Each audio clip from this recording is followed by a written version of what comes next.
पुस्तकालय कृष्ण देवत्व के सर्वोच्च व्यक्तित्व अध्याय 78 दंतवक्र विदुरथ और रोमहर्षण का वध शिशुपाल शाल्व और पौंड्रक की मृत्यु के बाद दंतवक्र नाम का एक मूर्ख राक्षसी राजा अपने मित्र शाल्व की मृत्यु का बदला लेने के लिए कृष्ण को मारना चाहता था। वह इतना उत्तेजित हो गया कि वह युद्ध के मैदान में उचित हथियारों और गोला बारूद के बिना और बिना रथ के प्रकट हुआ। उनका एकमात्र हथियार उनका महान क्रोध था जो लाल गर्म था। उसके हाथ में केवल एक गदा थी, लेकिन वह इतना शक्तिशाली था कि जब वह हिलता था तो सभी को पृथ्वी कांपती हुई महसूस होती थी। जब भगवान कृष्ण ने उन्हें एक बहुत ही वीर मनोदशा में आते देखा तो वे तुरंत अपने रथ से नीचे उतर गए, क्योंकि यह सैन्य शिष्टाचार का नियम था कि लड़ाई केवल बराबरी के बीच ही होनी चाहिए। यह जानकर कि दंतवक्र अकेले थे और केवल एक गदा से लैस थे, भगवान कृष्ण ने भी इसी तरह जवाब दिया और अपनी गदा अपने हाथ में लेकर खुद को तैयार किया। जब कृष्ण उनके सामने प्रकट हुए तो दंतवक्र की वीर यात्रा तुरंत रोक दी गई, जैसे समुद्र की महान प्रचंड लहरें समुद्र तट से रुक जाती हैं। उस समय दंतवक्र, जो कि करुण का राजा था, अपनी गदा के साथ दृढ़ता से खड़ा था और भगवान कृष्ण से इस प्रकार बोला, यह एक महान खुशी और सौभाग्य का अवसर है कृष्ण कि हम एक दूसरे को आमने सामने देख रहे हैं। मेरे प्रिय कृष्ण, आखिरकार तुम मेरे मौसेरे भाई हो और मुझे तुम्हें इस तरह नहीं मारना चाहिए, लेकिन दुर्भाग्य से तुमने मेरे मित्र शाल्व की हत्या करके बहुत बड़ी गलती की है। फिर मेरे मित्र को मारकर भी तुम तृप्त नहीं होते। मैं जानता हूं कि तुम मुझे भी मारना चाहते हो। तेरे दृढ़ निश्चय के कारण मुझे अपनी छड़ी से तुझे टुकड़े टुकड़े करके मार डालना चाहिए। कृष्ण, हालांकि तुम मेरे रिश्तेदार हो, तुम मूर्ख हो। आप हमारे सबसे बड़े शत्रु हैं, इसलिए मुझे आज आपको वैसे ही मारना चाहिए जैसे कोई व्यक्ति शल्य क्रिया द्वारा अपने शरीर पर फोड़ा निकालता है। मैं सदैव अपने मित्रों के प्रति अत्यधिक कृतज्ञ हूं और इसलिए मैं स्वयं को अपने प्रिय मित्र शाल्व का ऋणी मानता हूं। मैं आपको मारकर ही उनका ऋण चुका सकता हूं। जिस प्रकार एक हाथी का रखवाला अपने त्रिशूल से उस पशु पर प्रहार करके उसे वश में करने का प्रयास करता है, उसी प्रकार दंतवक्र ने कठोर वचन बोलकर कृष्ण को वश में करने का प्रयास किया।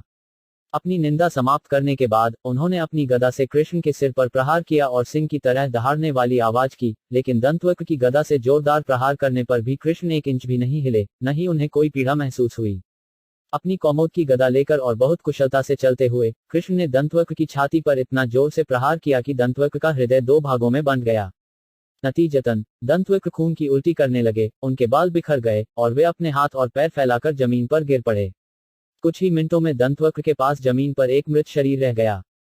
दंतवक्र की मृत्यु के बाद, जैसे शिशुपाल की मृत्यु के समय, वहां खड़े सभी व्यक्तियों की उपस्थिति में आध्यात्मिक तेज का एक छोटा सा कण राक्षस के शरीर से निकला और बहुत ही आश्चर्यजनक रूप से भगवान कृष्ण के शरीर में विलीन हो गया।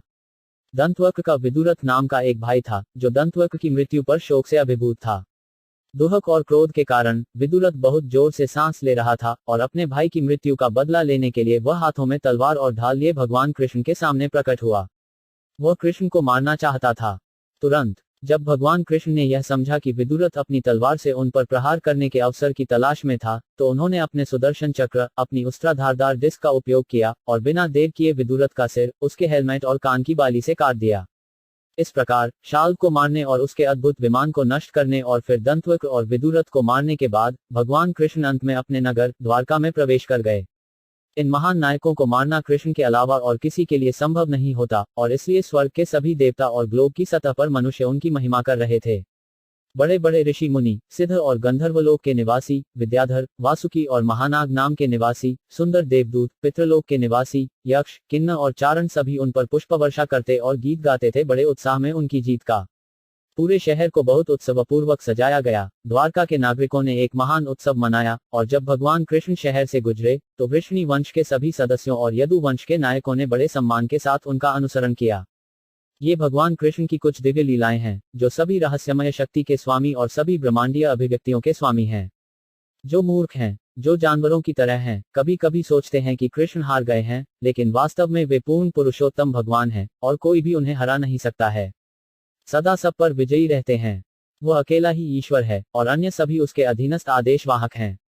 एक बार की बात है, भगवान बलराम ने सुना कि कुरु वंश में दो प्रतिद्वंद्वी दलों के बीच लड़ाई के लिए एक व्यवस्था की जा रही थी। एक का नेतृत्व दुर्योधन और दूसरे का पांडवों द्वारा किया जा रहा था।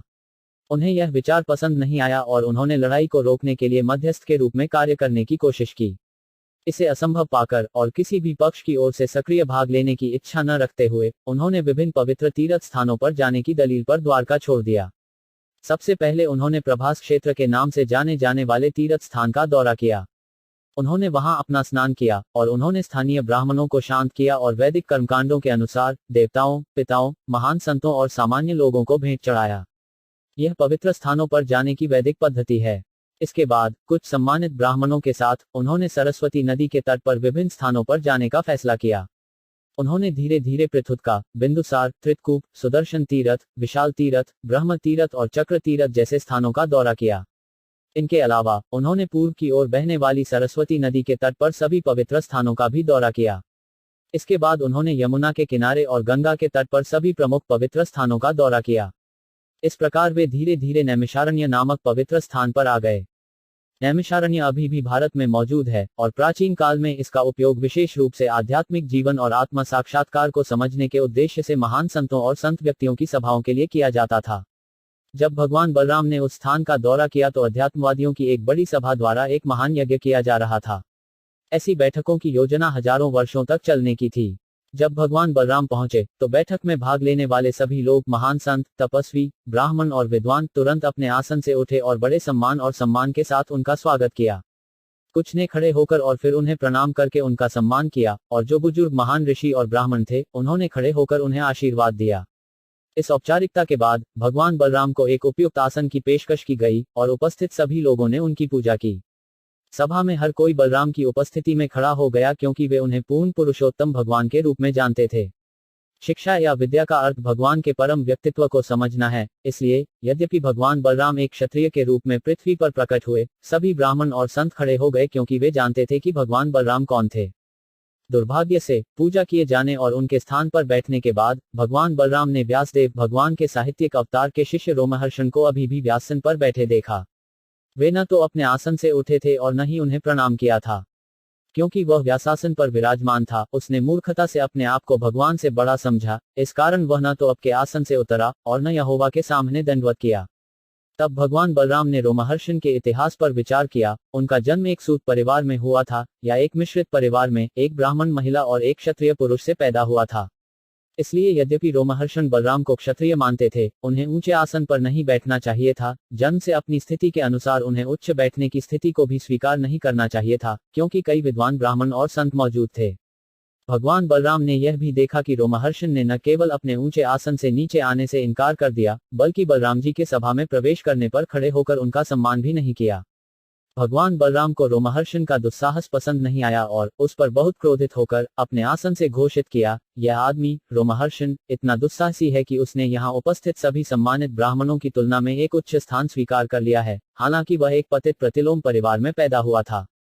जब किसी व्यक्ति को व्यासासन पर बैठाया जाता है तो उसे आमतौर पर किसी विशेष व्यक्ति को सभा में प्रवेश करने के लिए खड़ा नहीं होना पड़ता है, लेकिन इस मामले में स्थिति अलग थी क्योंकि भगवान बलदेव कोई साधारण इंसान नहीं है।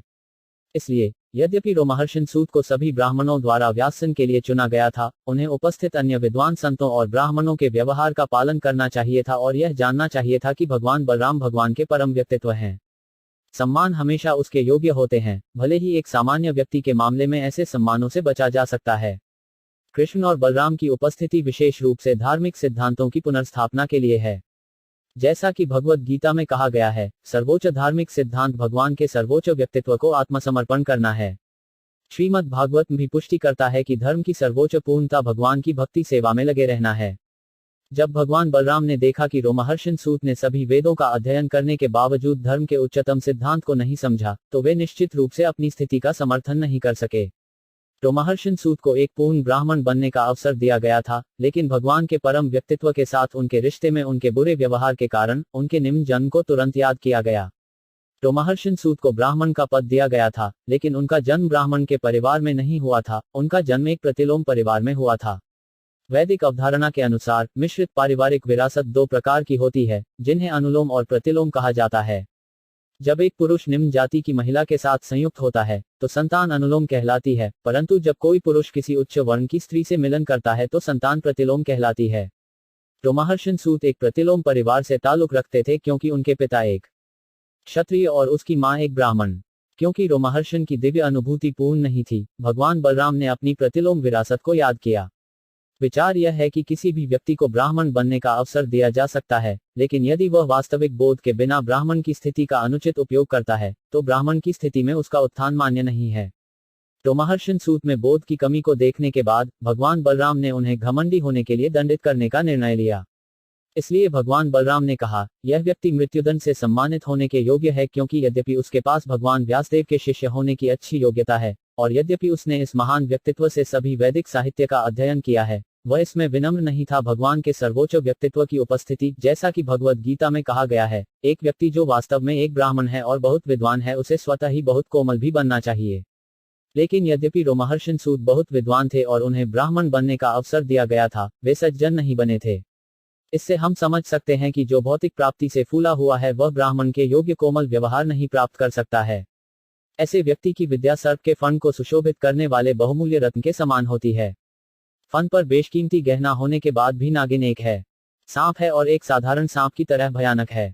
यदि कोई व्यक्ति विनम्र और विनम्र नहीं बनता है, तो उसका वेदों और पुराणों का सारा अध्ययन और शास्त्रों का उसका विशाल ज्ञान केवल बाहरी पोशाक है, जैसे मंच पर नृत्य करने वाले एक नाट्य कलाकार की पोशाक।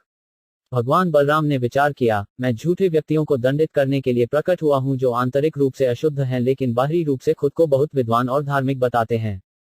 ऐसे व्यक्तियों की मेरी हत्या उचित है, ताकि उन्हें और पापपूर्ण गतिविधि से रोका जा सके। भगवान बलराम ने कुरुक्षेत्र के युद्ध में भाग लेने से परहेज किया था, और फिर भी एक अवतार के रूप में उनकी स्थिति के कारण धार्मिक सिद्धांतों की पुनर्स्थापना उनका प्रमुख कर्तव्य था। इन बिंदुओं पर विचार करते हुए उन्होंने रोमहर्षण सूत को बस एक कुछ तिनके से मारकर मार डाला, जो घास के एक ब्लेड के अलावा और कुछ नहीं था। यदि कोई प्रश्न करता है कि भगवान बलराम रोमहर्षण सूत को केवल कुछ घास के ब्लेड से मारकर कैसे मार सकते हैं, तो इसका उत्तर श्रीमद् भागवत में प्रभु गुरु शब्द के उपयोग से दिया गया है।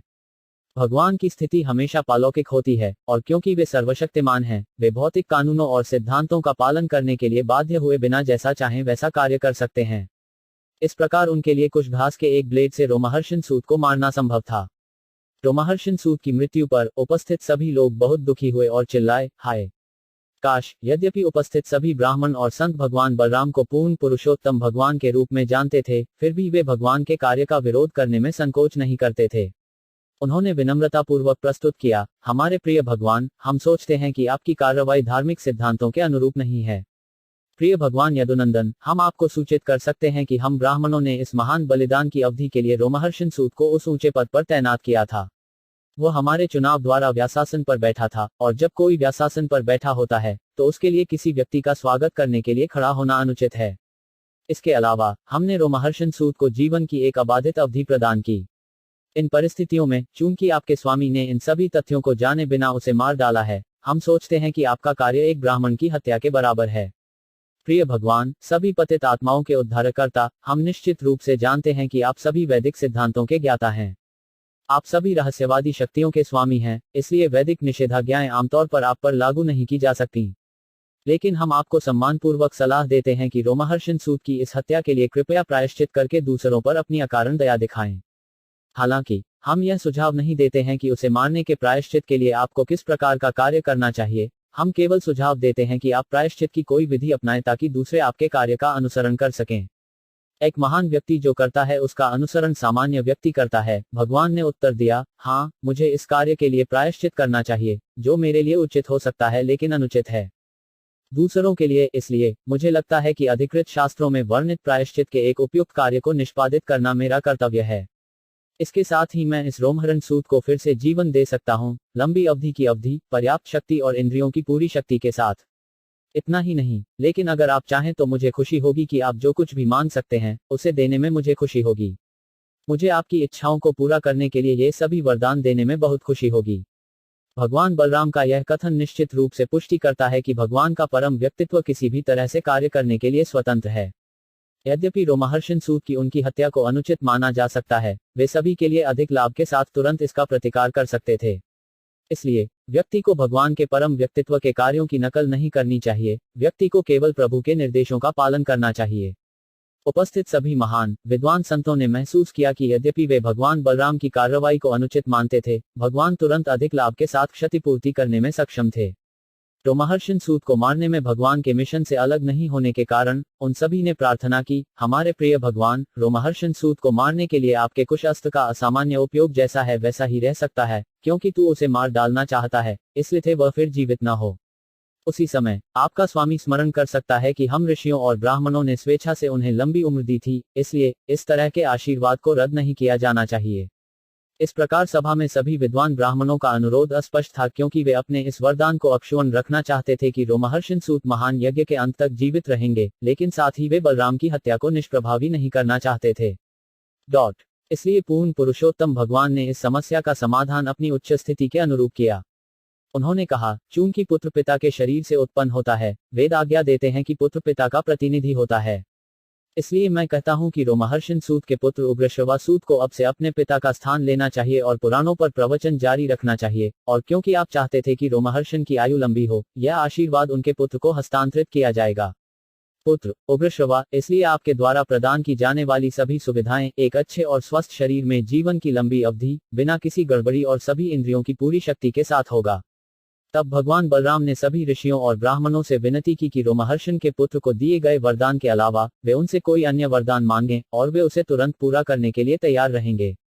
इस प्रकार भगवान ने स्वयं को एक सामान्य क्षत्रिय की स्थिति में रखा और ऋषियों को सूचित किया कि उन्हें नहीं पता कि वे रोमहर्षण की हत्या के लिए किस तरह से प्रायश्चित कर सकते हैं, लेकिन वे जो भी सुझाव देंगे उसे स्वीकार करने में उन्हें खुशी होगी। ब्राह्मण भगवान के उद्देश्य को समझ सकते थे, और इस प्रकार उन्होंने सुझाव दिया कि वे उनके लिए लाभकारी तरीके से प्रायश्चित करें। उन्होंने कहा, हमारे प्रिय भगवान, बलवला नाम का एक बहुत शक्तिशाली राक्षस है।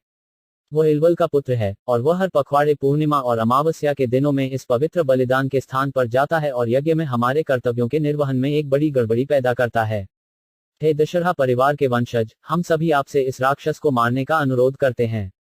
हमें लगता है कि यदि आप कृपया उसे मार डालें, तो यह हमारे लिए आपका प्रायश्चित होगा। राक्षस यदा कदा यहाँ आकर हमारे ऊपर दूषित, अशुद्ध वस्तुएं जैसे मवाद, रक्त, मल, मूत्र और मदिरा फेंकता है, वह हम पर ऐसी गंदगी बरसाकर इस पवित्र स्थान को प्रदूषित करता है।